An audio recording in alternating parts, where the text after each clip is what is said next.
Good evening. Stefan is away tonight. We begin with our exclusive story of an off-duty firefighter who was in the right place at the right time. He's being credited with helping to save the life of a pedestrian struck by a vehicle in Centertown last week. CTV's Katie Griffin reports. So this is the backpack that I was wearing on Friday. Jason Murray was downtown Friday afternoon when he came upon a chaotic scene. The car had smashed through the glass, and on the ground in front of the vehicle was a young man that was holding his leg. A vehicle had struck a pedestrian and crashed into a building at Laurier Avenue and O'Connor Street. The off-duty firefighter knew he had to act fast. Put down my backpack, and on my backpack I happened to have a tourniquet. And I told him, I said, I'm a first responder. I'm going to put a tourniquet on your leg to help stop the bleeding. It worked. As a first aid instructor, he'd been carrying a tourniquet in his backpack for more than a decade. He called on others to help. 2 people went off and got first aid kits and brought those back. Another person went out and got some cloths to help with the wound. And I got him to focus on holding that pressure. And I'll say he was very calm based on the circumstance. Ottawa police have charged the driver with careless driving causing bodily harm under the Highway Traffic Act. So this is a call where every second mattered. And even though firefighters were first on scene 2 minutes after the initial 911 call, the work that our off-duty firefighter did assessing and treating the patient bought our firefighters the time they needed for when they arrived. And it's ultimately saved a life that day. It really says a lot that the community sort of comes together in these times and sees somebody that needs help, and everyone tried to contribute in the way that they could. Even with his experience and training, Murray says he felt a difference responding unexpectedly to an emergency off-duty. There's calmness when you respond as a crew, and it's a little bit of a different feeling to certainly be the first person there, and what decisions you make will significantly impact how that person's sort of day finishes. So I'm just happy that I could play a helpful part and a positive outcome. Katie Griffin, CTV News. The Ontario government plans to expand the powers of special constables on public transit in an effort to stop open drug use on buses and trains. A proposed law would allow transit officials to seize drugs, give tickets, or even make an arrest. CTV's Natalie Van Roy reports. It's a problem the Ontario government believes has become too common: open drug use on trains, buses, and transit stations. Transit user Sharon Martineau thinks so too. It's really bad. It's getting worse. Terrified, especially for my children. The Ford government is proposing new legislation that would give transit special constables the authority to issue tickets or even make arrests if people were using drugs illegally on transit. And when they happen in the enclosed space of a bus, a streetcar, or a subway train, they are often even worse. Unacceptable that people do not feel safe where they live, work, and on their daily commutes. Ottawa Council has already endorsed this proposed legislation. I hear a lot from people in my community about this issue. I hear about it frequently in my inbox. And I think we have to keep in mind that most people who are taking public transit, especially in Ward 12, don't really have options to take a car. Ottawa's chief safety officer says the city will work with the province to implement the changes and plan additional training for staff. Some riders who agree drugs are a problem wonder whether this is the right approach. I don't think that they're equipped with whatever, the knowledge or the training, probably. Like, they have other jobs, and it would be adding to the work that they have. Not sure about a ticket. I mean, how can you really ticket someone who has already lost everything in their life and who doesn't care about if you give them a ticket? That would be a good thing if they can make some difference on that. For Ottawa councillors who support the plan, they just want to make the system safer and improve ridership. We want to increase our ridership. We want people to use our public transit. So this is one of the ways which we can better achieve those goals. Natalie Van Roy, CTV News. And then let's get a first check on our weather. Fairly windy skies and conditions earlier today. Here's a live look through our Centennial Glass sky cam, where it is 16 degrees right now for downtown Ottawa. winds fairly calm in the last few hours, but it is expected to pick up in the overnight hours up to 40 kilometers per hour. Here's a look now through the conditions. Again, clear skies, but the clouds will start to move in early in the morning. Scattered showers for parts of the area, especially between 9 and 10 a.m. We could see heavier rain moving through fairly quickly, and most of the day we will likely see some showers in and out moving through. We should see between 1 to 5 millimeters, and then it could see more around the Kingston area Tuesday evening. Now, taking a look at temperature-wise, starting off at 14 degrees. Again, those gusts starting off in the morning up to 60 kilometers per hour for parts of eastern Ontario, including here in Ottawa. We're getting to a daytime high about 18, 17 degrees. It is in the evening that we are likely going to cool off. Mainly cloudy skies for Ottawa. Tomorrow, or I should say Wednesday, we are likely going to get down to single digits. We'll have more on this and a look at your long-term forecast in just a bit. The federal government's return to office mandate entered a new phase today. Executives can no longer work from home, but there are questions about whether there is enough office space. CTV's Dylan Dyson reports. Federal employee Andrew Cormack isn't an executive in the government, but he's at the office regardless. Yeah, I choose to come in 3 days a week right now, following kind of like the official ruling. As of Monday, all executives in the public service are required to work in the office 5 days a week as the federal government continues to call its employees back to the workplace, citing a need to boost collaboration and culture. I think everyone works differently, but you got to look at the value added coming into the office and whether it's there for you or not. The return to office mandate will see more than 9,300 executives back in the office full time. In a statement, the Association of Professional Executives of the Public Service of Canada says executives are concerned about the lack of office space and the pressure of leading employees during continuous workplace change. As of July 6th, all other federal employees will be required to work in the office 4 days a week, up from the current 3 days. I rarely personally see, I do interact with people at the office, but it's a very minimal basis. And the majority of my time collaborating with my teammates is just through Teams. For me, I think 3 days a week, 2 days a week would be a happy medium. 4 days might be overkill, but that's just my personal experience. The push to bring workers back to the office creating concerns over desk space and parking. Mentally preparing for it, not excited about it, but I know it's happening. I think one thing I'm not for is an umbrella, one-size-fits-all kind of approach to RTO. Dylan Dyson, CTV News. And you can scan the QR code on the bottom of your screen to link to us online or visit ctvnewsottawa.ca. We have more details on the contract negotiations and the return to office mandate. Well, several people from Cornwall and Montreal are facing dozens of charges after a major drug trafficking investigation. The investigation involved the Ontario Provincial Police and Sûreté de Québec.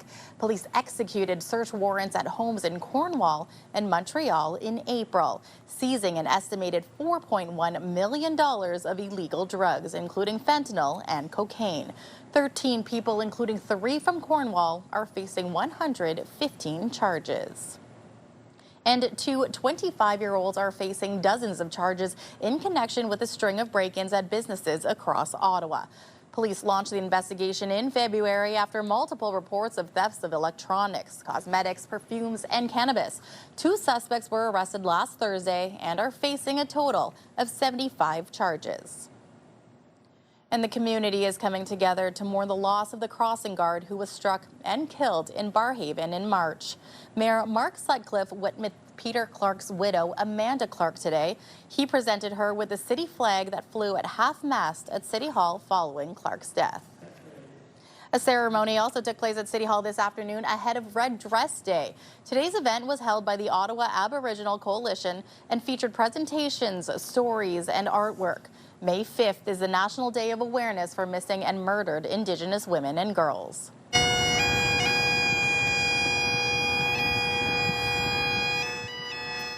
Meanwhile, a groundbreaking ceremony today marking the start of construction of the National Monument to Canada's mission in Afghanistan. It will be built at LeBreton Flats and will recognize the commitment and sacrifice of thousands of Canadians who served in Afghanistan, including 158 Canadians who lost their lives there between 2001 and 2014. The monument is expected to be completed in late 2028. Prime Minister Mark Carney is set to announce Canada's next Governor General. Sources confirmed to CTV News the announcement will be made tomorrow. It's not known who will be replacing current Governor General Mary Simon. Her term is set to end this summer. She became the first Indigenous person to serve as representative of the monarch in July of 2021. And today is May 4th, also known as Star Wars Day.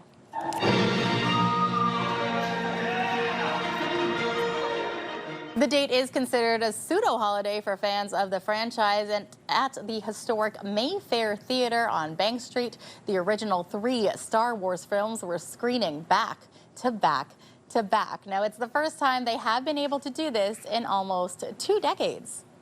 Today, for a Monday matinee at 3 o'clock, it was 200 people, which is staggering, and lots of fun. A lot of people seeing it on the big screen for the first time. People having their kids skip school to come see it. Fans are also looking forward to the release of The Mandalorian and Grogu.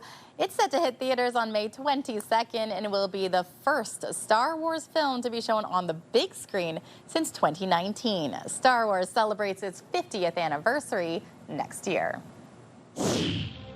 And the Canadian Tire Centre is getting set to host the Ottawa Charge later this week for their first home game of their playoff series. CTV News community and weather anchor Jackie Perez. Weeknights. Costco is looking to build a new gas station in the city's East End. The retailer has filed an application with the city to build a station at the Costco Wholesale Business Center on Sayreville Road. The plan is to build 18 pumps immediately and another 6 in the future. The gas station would be built in the parking lot, which would mean 125 fewer spots. Turning now to Queen's Park, where the Ontario Legislature is back in session this week. The Premier is putting focus on his efforts to protect the economy after public outrage over a string of recent controversies. CTV's Siobhan Morris reports. In a breakfast speech in front of a business crowd, we need to make the decisions that will protect our workers. In question period. It's an economic driver. That's what our focus is. Great to see everyone today. And in celebrating the growth of a pharmaceutical firm in downtown Toronto. Our government is proud to partner with Sanofi by providing up to $5 million in support of this expansion. The Premier tried to stay focused on the economy.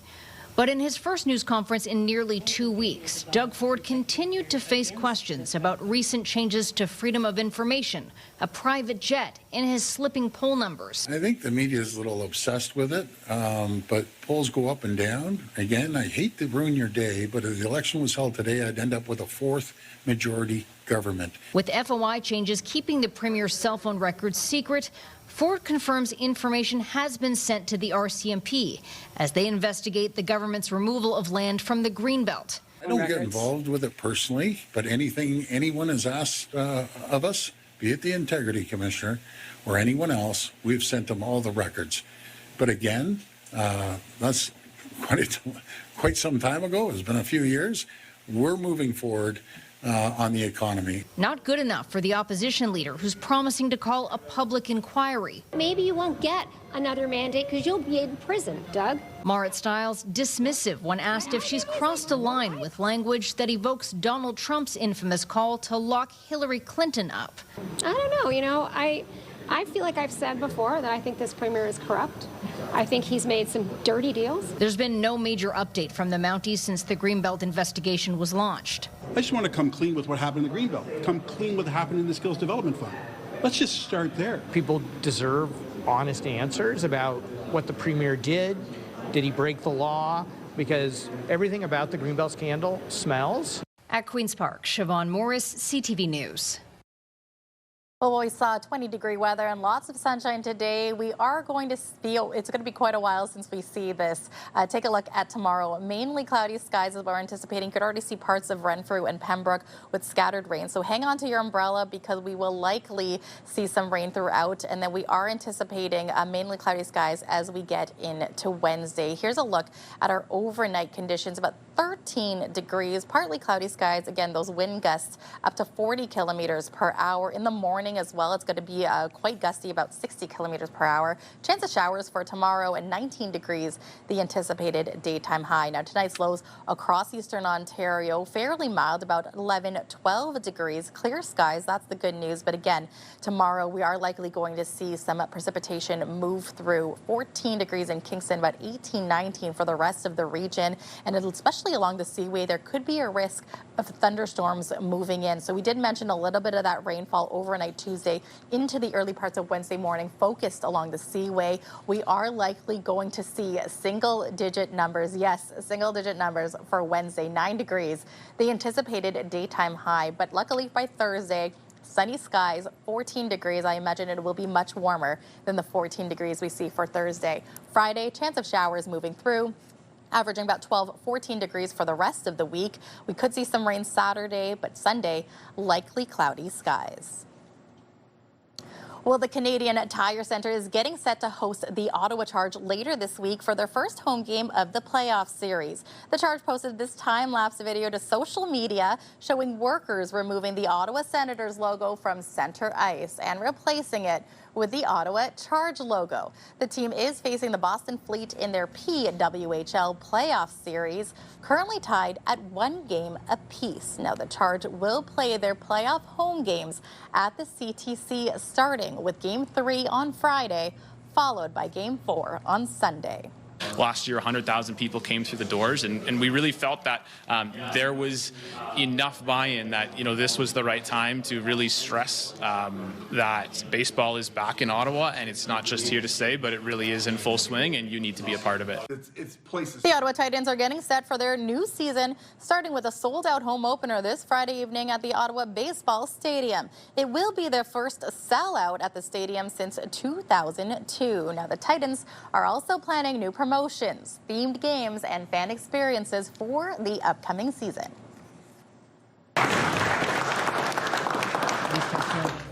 Coming up, 3 Ottawa children receive awards for their quick thinking and bravery that helped to save lives. Get the latest live local breaking news. Sign up now for our morning and evening CTV News Ottawa newsletter. The best local content from CTV News, Your Morning Ottawa, and News Talk 580 CFRA. Get it all in one place. Sign up now at ctvnewsottawa.ca. The CTV News Ottawa newsletter is brought to you in part by CAA Business.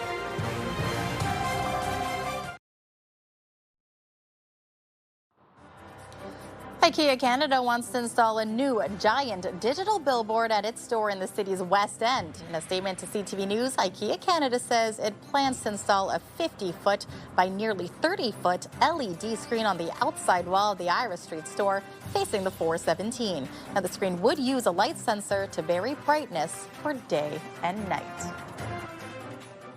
Well, the city is recognizing 3 young heroes who took action when it mattered most.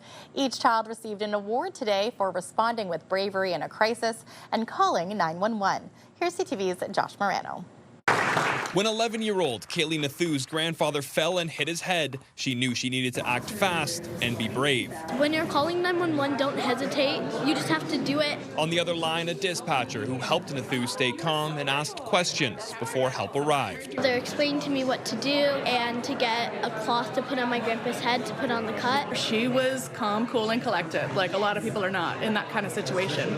But she followed the directions very well. A scary situation for Nathoo until first responders arrived, but her parents say they're proud their daughter knew who to call. She was able to call 911 and she knew she needed to help, So we're so proud of her that she was able to do that. That bravery being recognized by the city at the Children's 911 Achievement Awards, honoring Nathoo, 12-year-old Chrisley Dana Julsaint, and 11-year-old Reem Ahmad Hasan for their quick thinking during an emergency. I was pretty scared and nervous, but I decided to stay calm. Julsaint called after her cousin fainted while at a birthday party. They were telling me like instructions and telling me like what to do, and then I was following and listening closely so I could actually like save her life. And Ahmad Hasan dialed 911 after she noticed her 5-year-old sister having trouble breathing. My sister has an asthma. Staying on the phone with paramedics, translating for her mother. My English has improved and like I know what to say all the time. I'm gonna like answer all the questions so easily. The award recognizes youth ages 12 and under who effectively used 911 in a crisis. They were also not only able to call 911, but to tell us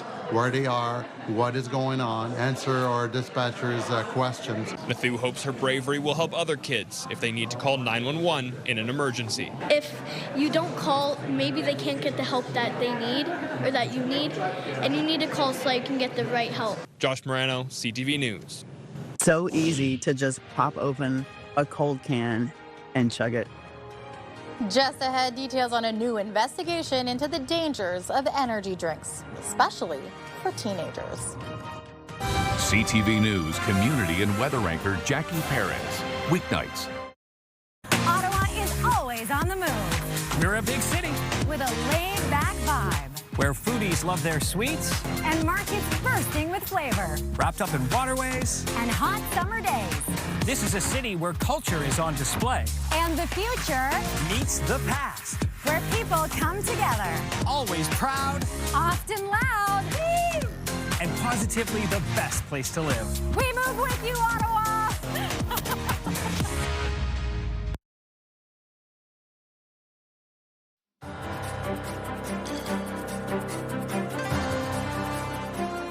Well, energy drinks have been around for decades, but they've recently become more popular, especially with the teenagers. But as CTV's Pat Foran reports, sometimes they can do more harm than good. Energy drinks are colorful, sweet, and hugely popular with young people. Now an important warning for parents. A new Consumer Reports investigation finds what's inside those drinks may be more than you're bargaining for. Energy drinks are everywhere these days. Many of them look like sports hydration drinks and taste like candy. They have flavors like Jolly Rancher flavor and sour gummy worms. It's so easy to just pop open a cold can and chug it. But inside that can is often a jolt of caffeine that can be far from harmless. Researchers found many drinks contain 2 to 3 times the daily caffeine limit recommended for teens, which is 100 milligrams. Too much caffeine has been linked to insomnia, anxiety, jitters, and heart-related symptoms, and teens may be especially vulnerable. To find out exactly what's in these drinks, Consumer Reports tested 23 popular energy drinks and shots. We wanted to see how much caffeine is actually in the product. The results, most drinks came close to or matched their labels, but some had up to 16% more caffeine than advertised. The American Beverage Association, an industry trade group, says parents should be in the driver's seat when it comes to what their children have for beverages. So what can parents do? Check labels, track total caffeine from all sources, and pay attention to sleep, because using caffeine to fight fatigue can create a cycle that's hard to break. The bottom line, when it comes to energy drinks and teens, even one can be too much. Pat Foran, CTV News. After the break, we head to New York City, where fashion meets art at this year's Met Gala. The National Capital Region is jam-packed with incredible experiences you don't want to miss. Hey, I'm Tanea Taylor, your iHeartRadio Weekender, powered by Barrhaven Ford. Get the inside scoop on all the biggest and best events every Thursday, Friday, and Saturday on CTV, Move 100, Pure Country 94, TSN 1200, and News Talk 580 CFRA. iHeartRadio Weekenders is powered by Barrhaven Ford, Ottawa's newest and largest Ford dealership, and Ontario's #1 Ford EV dealer.